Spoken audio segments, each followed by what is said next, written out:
Hello everyone, myself इरदर रावत। प्यारे बच्चों, हम यूनिट फर्स्ट इलेक्ट्रोस्टैटिक्स के चैप्टर नंबर 4 कैपेसिटेंस में जो टॉपिक पढ़ने वाले हैं वो टॉपिक है आपका इंड्यूस्ड इलेक्ट्रिक फील्ड।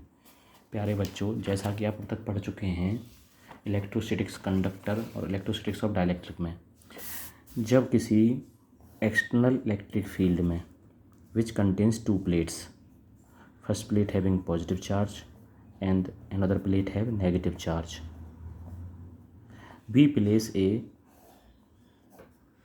कंडक्टिंग और डाइलेक्ट्रिक सीट, माने हमने डाइलेक्ट्रिक सीट प्लेस की। डाइलेक्ट्रिक सीट के अंदर जो मॉलिक्यूल्स हैं, चाहे वो पोलर हैं या नॉन पोलर, हम उन्हें डिफाइन कर चुके हैं पोलर मॉलिक्यूल्स क्या होते हैं, नॉन पोलर मॉलिक्यूल्स क्या होते हैं। तो उसके अंदर के जो मॉलिक्यूल्स हैं, उन मॉलिक्यूल्स के अंदर के जो आपके नेगेटिव चार्जेज हैं और जो पॉजिटिव चार्जेज हैं वो रिसाइड हो जाते हैं सरफेसेज पर। अब वो किस तरह से रिसाइड होते हैं वो हम आपको बताने वाले हैं यहाँ पे।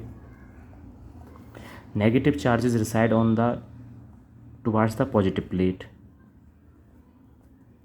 एंड पॉजिटिव चार्जेस किस साइड में होंगे, आपकी नेगेटिव प्लेट की तरफ। इस तरह रिसाइड हो जाते हैं। ऐसे इसमें negative positive, minus plus minus plus plus, इस तरह से रिसाइड हो जाते हैं, जो हम आपको बता चुके हैं इस तरह से। और जो इलेक्ट्रिक फील्ड डायरेक्शन थी वो क्या थी, outward external electric field direction E naught, positive to negative. जो एक्सटर्नल इलेक्ट्रिक फील्ड हमने दिया था, इधर पॉजिटिव प्लेट इधर नेगेटिव प्लेट थी। तो एक्सटर्नल इलेक्ट्रिक फील्ड में डाइलेक्ट्रिक स्लैब को रखने पर, डाइलेक्ट्रिक स्लैब का कोई भी मटेरियल हो सकता है आपका, कौन सा मटेरियल, आपने प्लास्टिक रखा है, रबर रखा है, या कोई मटेरियल मेका वगैरह रखा है, इसके अंदर एक नेट फील्ड क्रिएट होता है। ये पॉजिटिव से नेगेटिव कैंसिल, पॉजिटिव से नेगेटिव कैंसिल। इस स्टेट में जो हमारे पास न्यू डायग्राम बनता है वो डायग्राम आपका क्या आता है, ये जो हमने बनाया है। एक्सटर्नल इलेक्ट्रिक फील्ड में रखने पर negative charges reside to the one surface and positive charges reside towards the negative plate. इस तरह हमारा एक अंदर एक नेट फील्ड बनता है। उस फील्ड को हम क्या बोलते हैं, इसके अंदर को फील्ड को बोलते हैं ई इंटरनल या ई पी, जिसे हम बोलते हैं इंड्यूस्ड इलेक्ट्रिक फील्ड।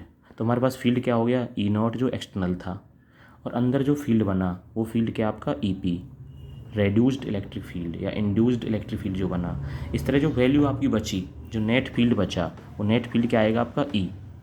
एक्सटर्नल में से जो इंटरनल आपने सब्ट्रैक्ट किया, इस तरह से जो नेट फील्ड यहाँ पे डेवलप हुआ, उस नेट फील्ड को क्या बोलते हैं ई, और इसी को वैल्यू को क्या बोलते हैं, नेट या रेड्यूस्ड इलेक्ट्रिक फील्ड हम बोलते हैं। प्यारे बच्चों, जैसा कि आपको बताया था, नेगेटिव चार्जेस के वन साइड जाने से और पॉजिटिव चार्जेस के अनदर साइड स्ट्रेच होने से यहाँ पे डाइलेक्ट्रिक के अंदर एक नेट डाइपोल मोमेंट क्रिएट हो जाता है। और नेट डाइपोल मोमेंट क्रिएट होने से जो प्रॉपर्टी बनती है, उस प्रॉपर्टी क्या बोलते हैं हम, polarisation. That is called dielectric polarisation. यहाँ पे कुछ ना कुछ पोलराइजेशन हो जाता है। अब उस पोलराइजेशन को मेजर कैसे करते हैं, उस टर्म को हम क्या बोलते हैं, एटॉमिक मॉलिक्यूलर पोलराइजेबिलिटी। तो आपको बताया था इस डाइलेक्ट्रिक की जो पोलराइजेबिलिटी है, ये डाइलेक्ट्रिक पोलराइज हुआ है, इसकी पोलराइजेबिलिटी जो होती है वो डिपेंड किस पे करती है, जिसमें कहा था इसके अंदर जो डाइपोल मोमेंट क्रिएट हुआ, induced dipole moment, that is called P, is directly proportional to the, directly किसकी है, ई नॉट, जो एक्सटर्नल इलेक्ट्रिक फील्ड था। और प्रोपोर्शनलिटी कांस्टेंट कौन है हमारे पे, एक तो अल्फ़ा, और जो हमारा मटेरियल क्या है आपका, एप्सिलॉन नॉट, परमिटिविटी और ई नॉट। और अल्फ़ा की वैल्यू को क्या बोलते हैं, पी अपॉन में एप्सिलॉन नॉट ई नॉट। इस अल्फ़ा को हम बोलते हैं एटॉमिक या मॉलिक्यूलर पोलराइजेबिलिटी, और ये किसकी पोलराइजेबिलिटी आता है, एटम्स की। लेकिन अगर हम इस वैल्यू को निकालते हैं, जो हमारी नेक्स्ट टर्म है वो क्या है, पोलराइजेशन डेंसिटी। ये जो हमारा डाइपोल मोमेंट इंड्यूस हुआ है, induce dipole moment per unit volume, जो इसमें डाइपोल मोमेंट इंड्यूस हुआ और कितने वॉल्यूम में वो इंड्यूस हुआ है, induce dipole moment per unit volume is called polarisation density, जिसे हमने किससे डिनोट किया, कैपिटल पी से। पोलराइजेशन डेंसिटी वो डिपेंड करेगी वॉल्यूम पर। अगर वॉल्यूम ज़्यादा होगा तो आपकी पोलराइजेशन डेंसिटी क्या होगी, कम। अब पोलराइजेशन डेंसिटी का जो टॉपिक हम पढ़ने वाले हैं वो टर्म है बेटा हमारा इलेक्ट्रिक ससेप्टिबिलिटी। अब इलेक्ट्रिक ससेप्टिबिलिटी जो आपका टॉपिक है उसे डिनोट कर सकें कैसे, इस वर्ड को बोलते हैं CHI, जिसे हम बोलते हैं जाई, जो एक ग्रीक लेटर है। अब ससेप्टिबिलिटी होती क्या है, ससेप्टिबिलिटी हमारे इस डाइलेक्ट्रिक या जो भी मटेरियल हमारे पास है उसके इलेक्ट्रिक बिहेवियर को बताएगा, उसके पोलराइज होने के बारे में बताएगा। इसकी ससेप्टिबिलिटी जितनी ज़्यादा होगी, मटेरियल उतना ही ज़्यादा पोलराइज होगा। अब ये डिफरेंट मटेरियल्स होते हैं, तो उन मटेरियल्स की ससेप्टिबिलिटी भी क्या होती है, अलग होती है, उनका इलेक्ट्रिक बिहेवियर अलग अलग होता है। वो पोलराइज भी अलग अलग होते हैं, कोई कम होता है कोई ज़्यादा होता है, वो हम आगे पढ़ेंगे। अब ससेप्टिबिलिटी कैसे निकालते हैं आप।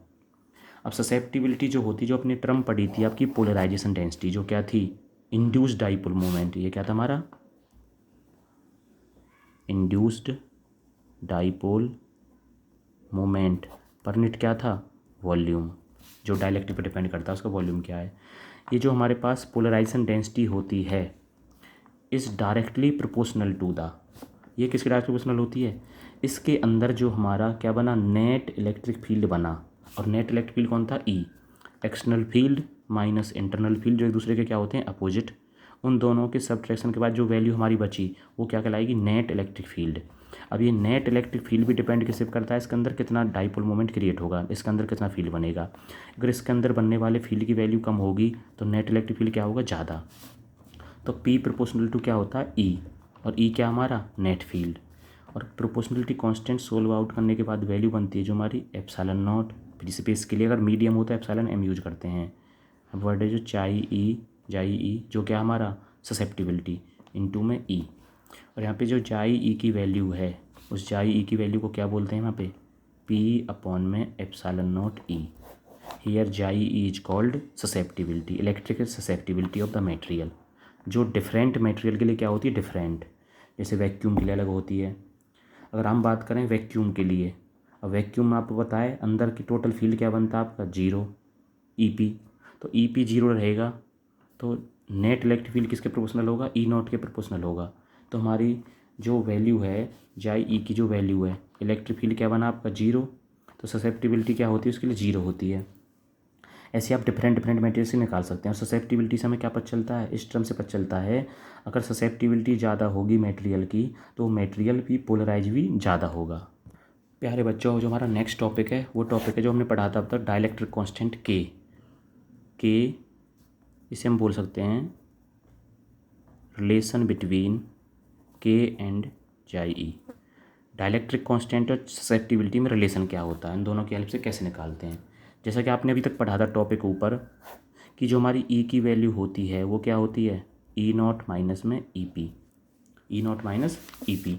और जिस वैल्यू को हम यहाँ से आसानी से निकाल सकते हैं, जो ई नॉट की वैल्यू बनी यहाँ से, ई नॉट की वैल्यू क्या बनेगी आपकी, E not equals to E plus में ई पी।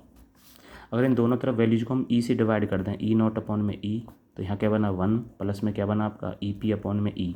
अब जैसा कि आप जानते हैं ये जो वैल्यू है ई नॉट अपॉन में ई, ये वैल्यू क्या होती है आपकी, ई नॉट अपॉन में ई की वैल्यू क्या होती है, डाइलेक्ट्रिक कांस्टेंट के, जिसे आप यूनिट चैप्टर फर्स्ट में पढ़ चुके हैं। Dielectric constant equals to force in vacuum upon force in medium, या electric field intensity in free space और electric field intensity in medium.